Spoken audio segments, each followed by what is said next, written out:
everyone, and welcome to another episode of me not knowing how to do anything and Candy showing me how to do it and showing you how to do it. That is so not true. Candy, what are we going to do today? Well, today we are going to do needle punch or punch needle. It doesn't matter. You can say it either way you want. And it actually has historical roots, but we're doing it with a modern twist, kind of a crafty twist. So, are you curious as to where this originated? Yeah, I have no clue. I mean, I know it looks really pretty. The way I can describe it in a modern term is it kind of looks like a carpet. A miniature rug. Yeah, a beautiful miniature rug. Yeah. And there's so many different ways that you can hang it up and decorate it. This is cut out wood, and she put the punch needle design on the top of it here. So how did it originate? Well, so when I started doing the research to find out where it started, of course it said ancient Egypt. And I was like, come on, everything did not originate in ancient Egypt. I think that article must have been written by that funny little guy that looks like he stuck his finger in the light socket with the flash burn on his face. Oh, you know? the Discovery Channel Yeah, guy. that thinks that the aliens built the pyramids. Yeah, okay, maybe. So anyway, I'm like, that just doesn't, I haven't ever seen any pictures or evidence of anything like this on, and I love Egyptology, and I haven't seen it, so I don't think that's where it, but then I did start finding some interesting medieval connections. And also an India connection. So I kind of think it's a combination of two different things. And so this is an example of what's called Russian punch needle. And Snowman. yeah, so this kind of real fine. This is Russian punch needle.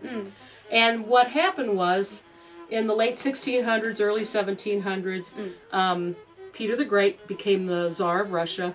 And he didn't like how Russia was so far behind other European countries. He felt like they were backwoods, basically. So he started doing all of these reforms.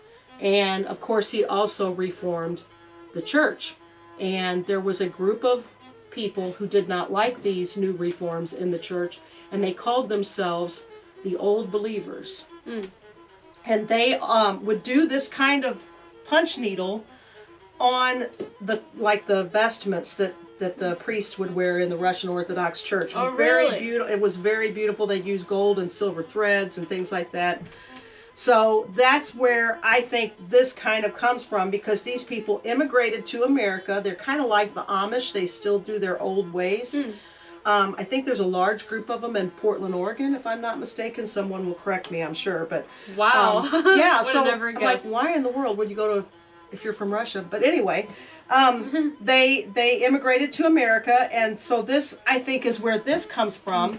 But Tambour Embroidery was also real popular in the 17 and 1800s, and there's lots of oil paintings of ladies sitting at what's called a tambour frame. Yes. And they're embroidering with like a hook. And you know, the 18th century, the men's like waistcoats that were heavily embroidered, and also the ladies' gowns that were heavily embroidered. It was Tambour embroidery, and they did that in India. But tambour is the French word for drum. So it originated in India? I think that did, yeah. So I think this modern punch needle is kind of a combination of those two things. I'm by no means an expert, but I think that's what it. I think that's pretty close to, as close as we can get to finding out the true history, other than it's ancient Egypt. You know, I feel like everything is a tourism. You know, this video was brought to you by Egyptian Tourism. Egyptian tourism. See the pyramids, ride a camel. We are not being sponsored, No, but we're every not. craft originated in ancient Egypt. That's right. Every craft did not originate in ancient Egypt, no matter what you read. So anyway, I think this is a combination, this modern is a combination of those two. The tambour embroidery and tambour beading embroidery was really popular in the 1920s with the flapper dresses. You know how they were heavily beaded and embroidered? They would, so when they danced, all those flashy beads would, and you know, spangles and everything. So that was also tambour. So it probably originated in India and Russia, and the two came together. The two methods came together. I think so. Because Europe traded with India Right. all the time. Especially the British Empire. Right. It was part of the British Empire. And so, hundreds of years ago, this method came to Europe, and for men's clothes, waistcoats, that's how they were embroidered. Yeah. Okay, that's fascinating. So that's our historic twist. So now we're doing modern things. And again, this is all about trying to do things reasonably. Reasonably easily. And easily. So, this little snowman in the front. My best friend and I sat and did this together for the first time. Neither one of us had done this before. I bought a little pattern, and I bought a kit way back in the day, and I'm like, you know, this looks like it would be fun. And we sat down together and worked this. And so you're always working on, we're going to be working on the wrong side. We're going to be working on this side. And then when you're finished, you flip it over. There's that cute little fuzzy, like a rug, carpet-y. like a rug. So yeah. that's your very first one you've ever made? That's the very first one. Well, no, I take that back. This is the first one that she and I did together, and she had never done it before, and we would take turns. This I bought in Silver Dollar City in Branson about 15 years ago, and as you see, I still haven't finished it.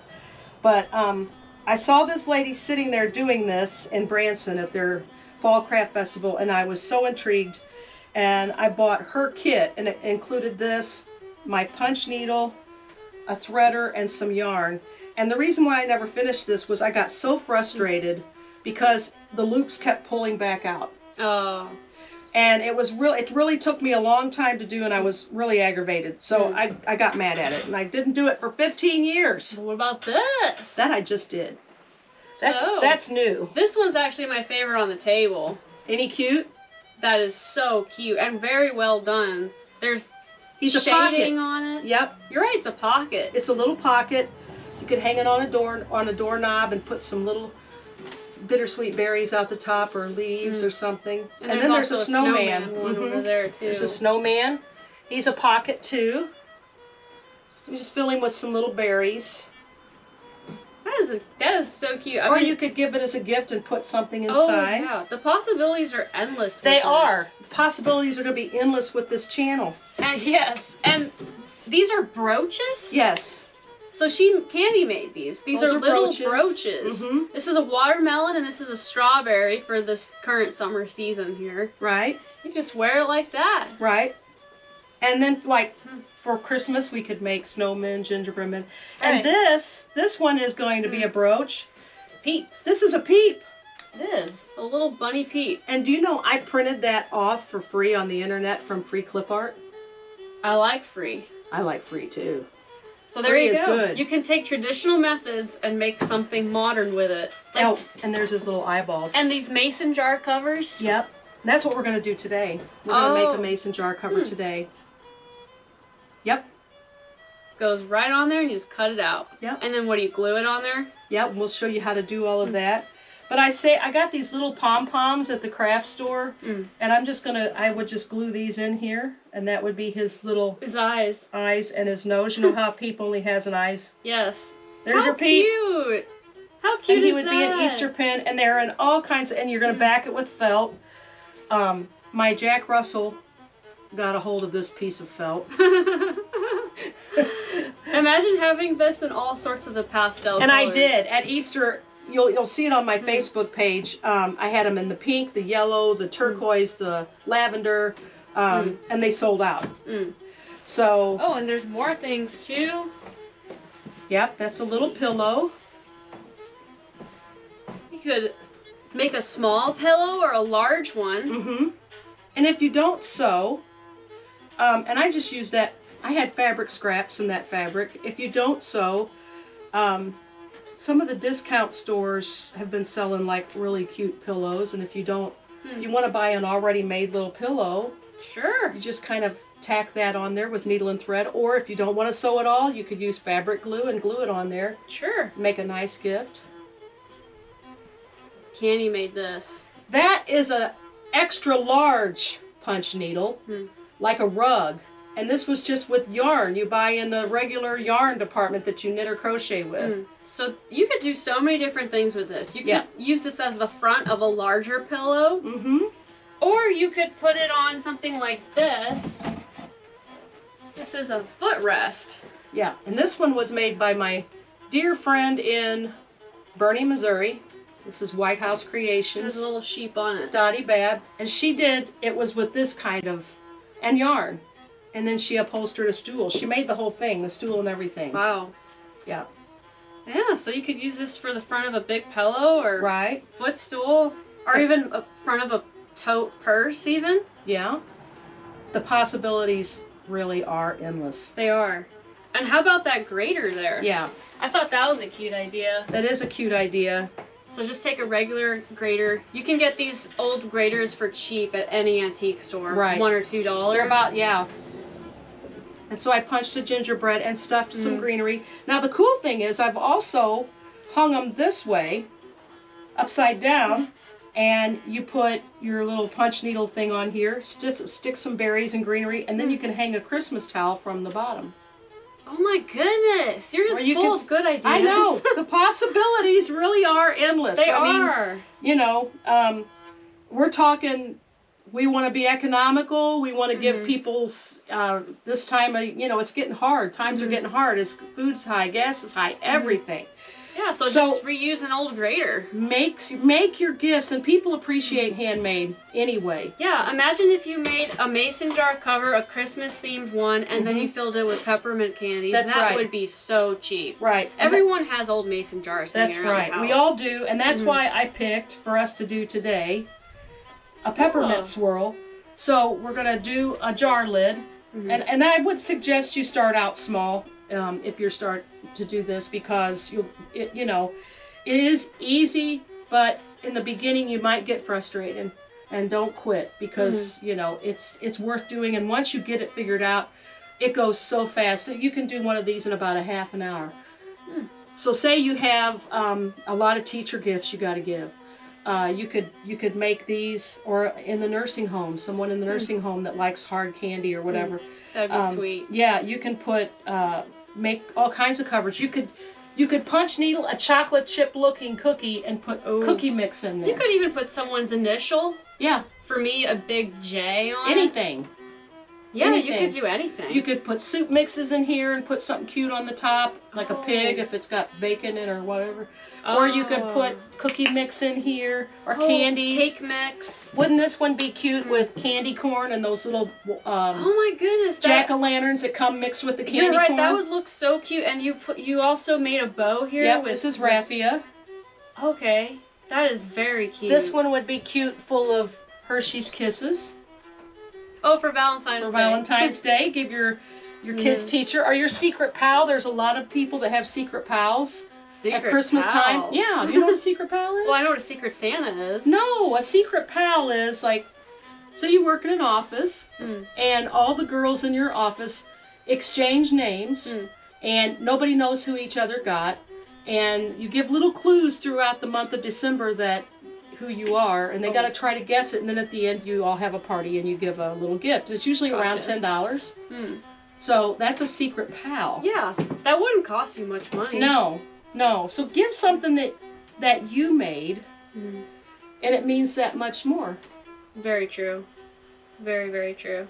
So we are going to get started. Yeah, let's dive into this. Let's dive in. We're going to sit down. Do it.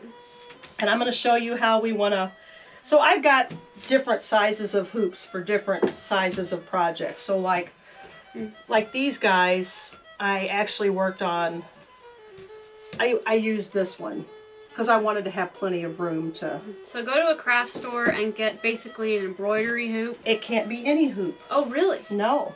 This is called a no-slip hoop. No-slip hoop. And it's got a lip on the inside of that piece and that piece. And so when we put our piece of material on here, and this is called weaver's cloth. Okay. You can't just punch on anything. Weaver's cloth. Weaver's cloth. So we're going to put this on, and you want to get it really, really super tight.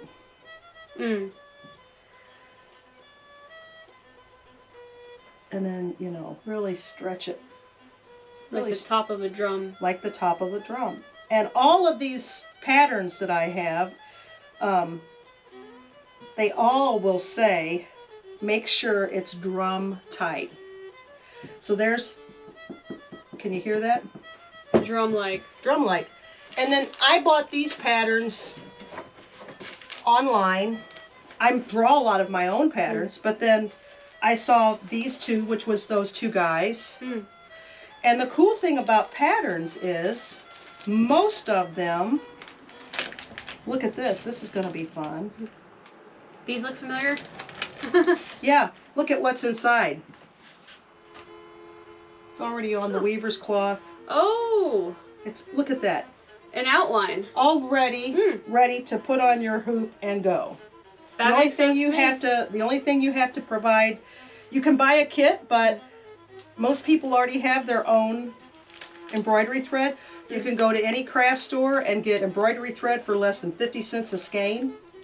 Look at this one. It's a bunch of fruit, and then it crow. looks like a crow. Yep. And then this is reindeer. So there's a whole bunch of different There's, possibilities. oh my gosh. Plus, I mean, you can just free draw it, right? Free For draw whatever it. pattern You can go want. online and do the free clip art thing.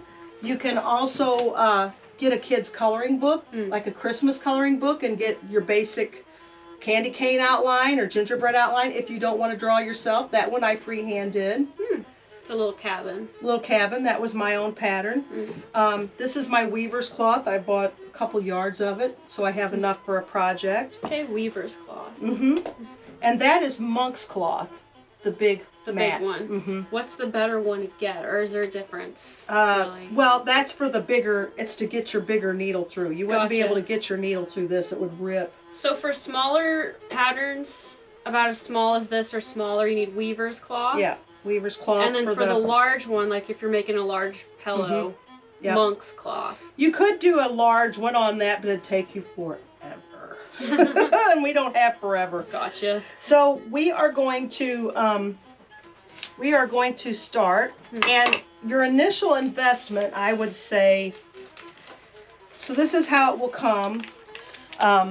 You will get your tool, you'll get a couple of different sizes of the needle for different sizes of yarn, and a threader, and the instructions are included in that. And these are kind of probably retail for about $30. And then I go to a large craft store, and I bought this whole set of this size. Came in a kit when it was on sale that week for like $15. That is a nice all kit. of these large, all of these kind of semi-large rolls.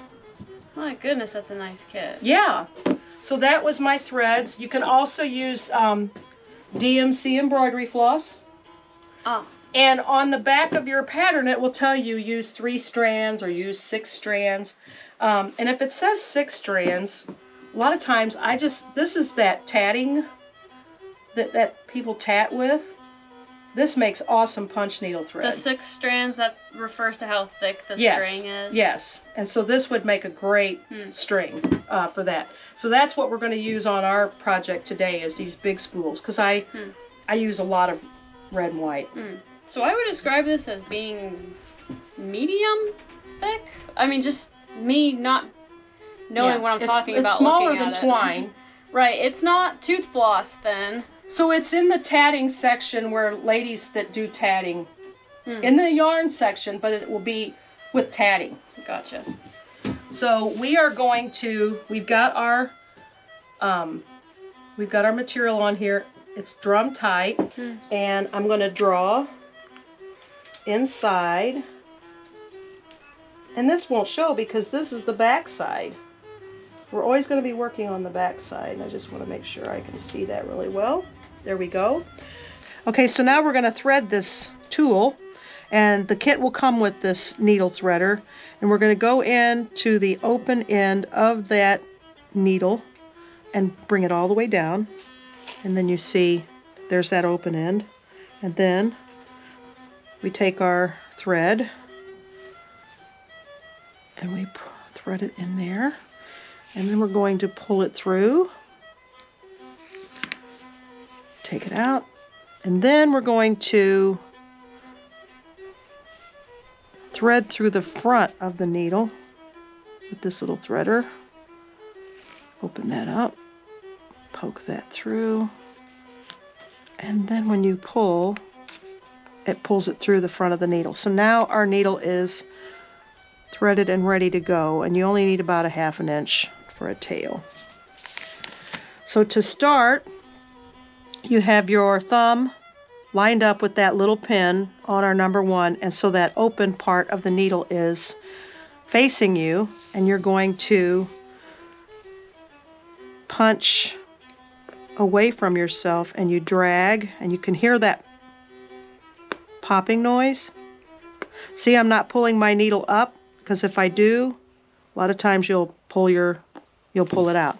So drag, punch, drag, punch, drag, punch.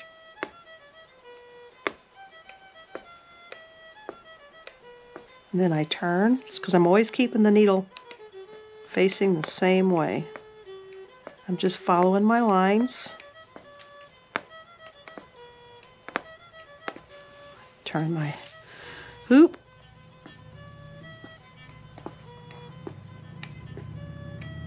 And you see all of the stitches are pretty uniform. Get up here, and we're going to go as close to that second line, that first line that we just did. The second line will be right up against it. Turn, because you don't want to see any of this material showing, which means it will show on the other side. So I'm going to leave it intact, and I'm going to hand it off to you. Now you can see we've got 3 rows on the underside, and they're looking pretty good. So I'm going to hand this to you.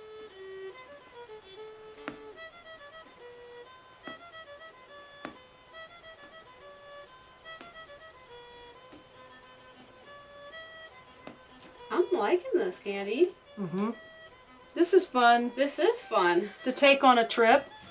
Say you're going on a trip and... Oh, yeah. So you see you have a couple of holes. You can go in and fill those if you figure out where they are.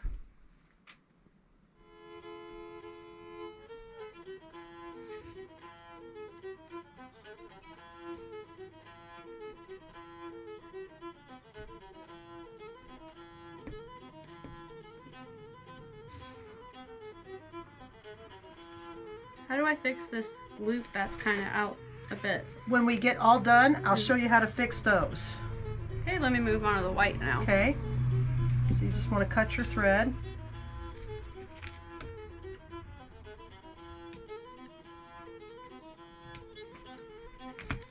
Put the red away. Pull it out. And we'll go with the white. Now it sort of looks like a Crusader's cross. Yes, it does. Maybe they invented it. Sure. Okay, so again, just to go over this part with people, we're going to feed this wire through the open end of the needle. Comes out that side. Thread it through and pull it. Then pull it through. Then we got to thread it through the eye, and we go through the front of the needle, not the hollow part, but that front part. Spread that out a little bit.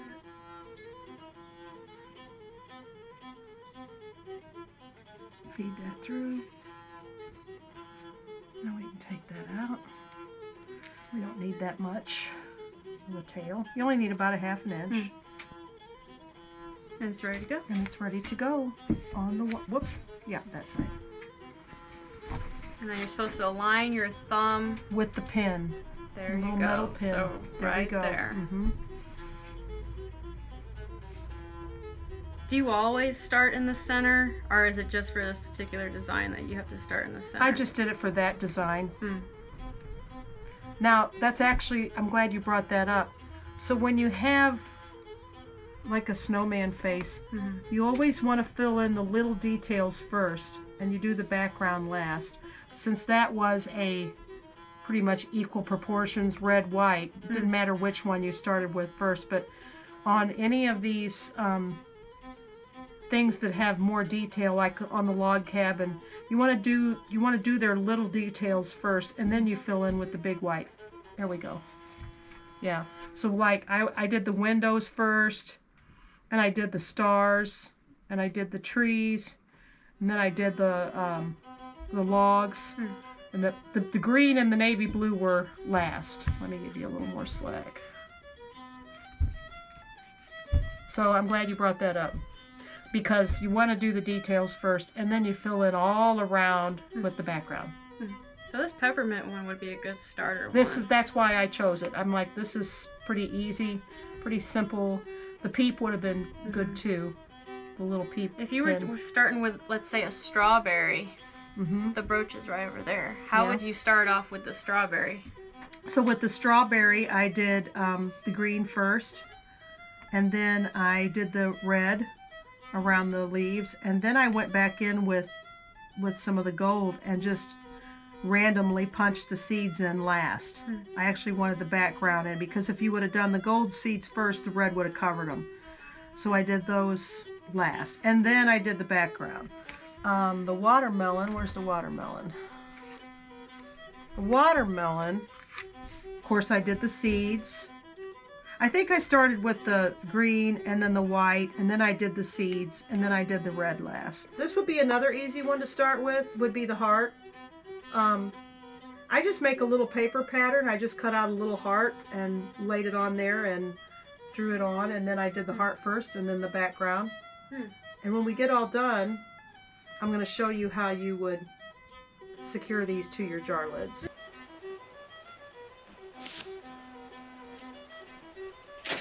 See, we're filled in.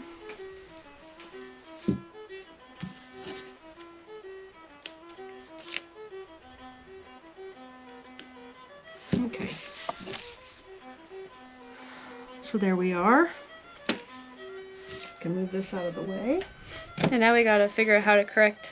Yes, so we're going to correct, and I have some to correct too on mine. Like I said, it happens, so you can go ahead and take it out of the hoop. So loosen up your hoop.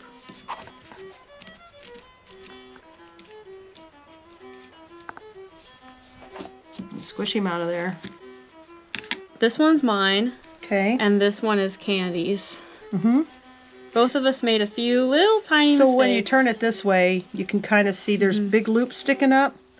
So all you do is just take your little scissors and trim that flush. Oh, that's all you Try not to cut any of the other ones around it. And you might have to hold it sideways, so you make sure you got them.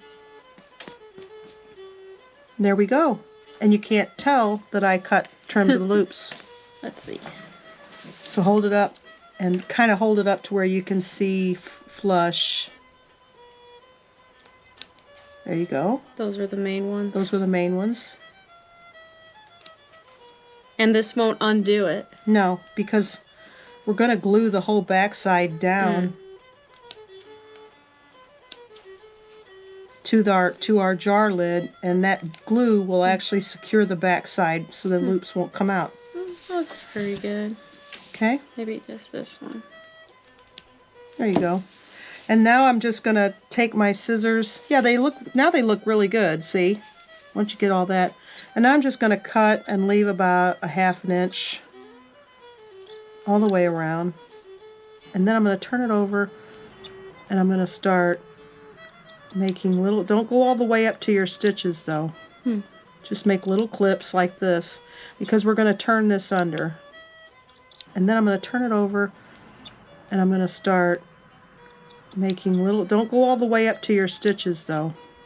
Just make little clips like this, because we're going to turn this under. So I try not to use a glue gun in my crafts as much as I can, but sometimes you just gotta.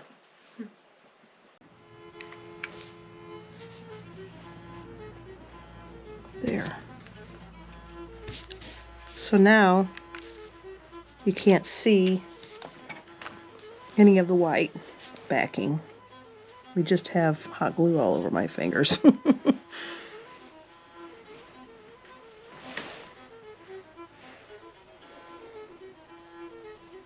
we've got our backs glued, Mhm. and now we're going to glue them to our lids. Yes. So, more of the horrendous hot glue that I hate dearly. Let's do it. And I'm just going to Lids of mason jars. put a little... Just putting a ring of glue around the outside and a little in the center. And I'm going to have to put another glue stick in there. Very carefully so as to not burn yourself. Get it in the center of your jar lid. And then we're actually going to put a little hot glue on the inside of the ring of the jar. And we're going to quickly mash that in there. Gotcha. So once it dries, you can't separate these two pieces anymore. I mean, yeah, you don't want to... it'll just unscrew twist nicely off like as a well. nice lid. So look what I have. Peppermints. These are made in St. Louis, by the way. It's just the local brand of peppermints. Bob's.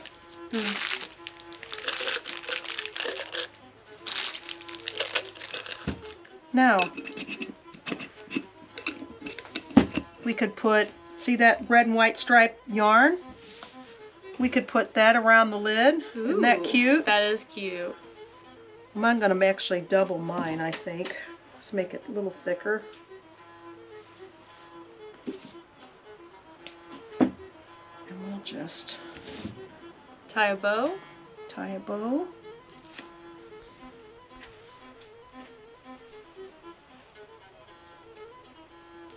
You could also make Halloween themed ones. Oh yeah, well that's what the jack-o'-lantern was. Mm. You want a bow? I would love a bow. You already have a bow. His name is Ron.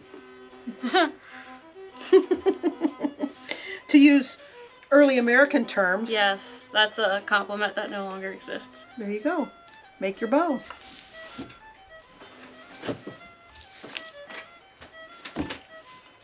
Oh yeah, there's the Valentine's Day one. Mm-hmm. And you could do Easter. You could put a little, you could put an Easter egg on there or a bunny rabbit. Mm-hmm. There we go. Now, what teacher wouldn't want to get that for Christmas? I found out Candy was holding out on me, and she also had green I had some mints. green. So let's mix green and red together. That looked real neat. Mm-hmm. Not as many free lifesavers, Jim. Put in there whatever you want. Squish them in there. We don't want to look stingy. For the Halloween one, you could put candy corn in there. Yep.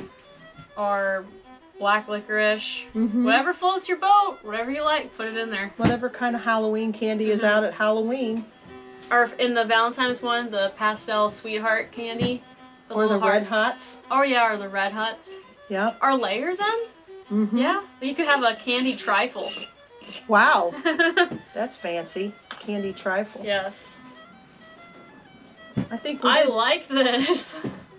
That Yeah. wasn't too hard to make. We put this together in real time in half an hour. Mm-hmm. So think how many, you know, if you want to give someone something homemade and you don't have a lot of money, I mean, your initial investment for your punch needle is going to be maybe $35 and then your cloth. But think how many things you can make with this for years to come. You So could it's initial investment. For this too, you could have, instead of putting it on a jar, you could have put it on top of a box like this one is. Those and little paper mache boxes Yeah. are super cheap. They are. They usually come in a set. A set of so 6. Put a gift inside the box Mhm. and give it to someone on Christmas. Yep. Or whatever holiday. Or find, like I said, the little graters, Mhm. the antique kitchen tools. You can even put these on. You can even make a small, like, put it on an old wooden spoon. How on the about spoon that? part. How about that? Almost like a little tiny cutting board by modern standards. Yep. Candy made this. Yep. This one is it's like a fractor. Pennsylvania Dutch design. This is a flower And coming out of it. Ron cut the boards out for me. Right, just hanging on your wall. And I painted them. It's a team effort over here. It is. When we all work together, Dream how work. happy we'll be. Teamwork makes it dream That's right. work. So anyway, the possibilities, again, are endless. You can make pins, you can make jar lids, you can make little, spoon, you can put it on a box, paper mache box. And look, if I can do it, you can do it. And mine, once you cut off the mistakes you little made, mistakes. it looks flawless. Yep, looks good. And this is honestly my very first attempt. Yep. I've never done this before, ever, on camera. This is my first attempt, ever. And this is how it turned out. You could even do a green and white peppermint, like what we put in the jar. I love that idea. Or alternate it. A One can be red. gingerbread man face. The snow face. Yeah, the snowman. I or made snowflake. these last year and sold them in the store, and I sold every one of them. So, speaking of the store, I'm going to get some of these kits, these punch needle kits, and I'll probably get them in a couple weeks, and I will have them available on my website at www.scoshop, that's SHOPPE.com. So I'll be looking for the punch needles. And it's a good idea to sell out on your shop. And by the way, a link to her online store, if you go to her channel, it's on the banner. I put a link there. Also, you can go to the About section. There's a link there as well. all right. Thank you guys so much for Thank watching. you. This was fun. This was a fun actually one. fun. I feel like I just opened up a whole new realm of crafts that I've never dipped my toes into before, and I'm actually really into this right now. This is funner and more easy than I thought it would be. Yep, it's not that bad. It looks intimidating because the more you do it, the more elaborate you can get. So like then you can move on to more complicated things like this guy. And I had to sew a backing on him. Then we can just start with this. That's right. But this is my favorite. That's actually my favorite too, because I like the shading that you did on the pumpkin. And that was all there. They tell you, so when you buy the pattern, the instructions are there. It tells you which DMC floss to buy. There's no guesswork. A lot of times I don't even follow what the pattern says. I just use whatever colors I've got myself. For me, if something is too difficult, I lose interest, to be honest. It gets frustrating. Yeah. But this was not too difficult, so because of that, it was kind of fun and enjoyable. It is fun. It's addictive. I can see that, some people, they really like crocheting or knitting. Well, what about this? This is the same sort of meditation. We need to bring back needle art. Yes, we do. Yes. Back in the day, 200 years ago, every girl knew how to do if you didn't know how to embroidery. do it, it's like people would say, how did your mom not teach you how to do that? That's right. Because you had to do it for your family. Right. And girls would wear their embroidered pockets on the outside of their dress to show that they were available and they knew how to sew. Right, and they put samplers up. A sampler is sort of like a framed picture that you would have hung up in your parlor or your house. And a girl, even from the age of 9, she would have sewn the alphabet, a verse from the Bible, her name, the year, some little pictures like her a house. ABCs. Yes. And a suitor would come in and see that she is had needle well skills. taught. Not at the age of 9, obviously. Right. but she would start that at the age of 9 and work on up from there. Even younger. A tradition that I heard about was by the time a girl was of marriageable age, she should have 12 quilts that she had made in her chest, in her dowry chest. Oh my goodness. And she would have started around the age of 5 doing a simple little 4-patch, and then her quilts would get cut. And then the 13th quilt, all the women in the family would make as the wedding quilt. Well, as you can see, I'm not of marriageable age yet because I don't even have a single quilt. I gotta get on that. You don't want to be a spinster, Justine. No, I don't want to be a spinster. I need to get on that quick. So you guys, thank you for watching. I'm gonna go on and start making a quilt right away because I want to get married. And you guys, thank you so much for watching and take care. Thank you, everybody. Until the next one. Bye. Bye bye.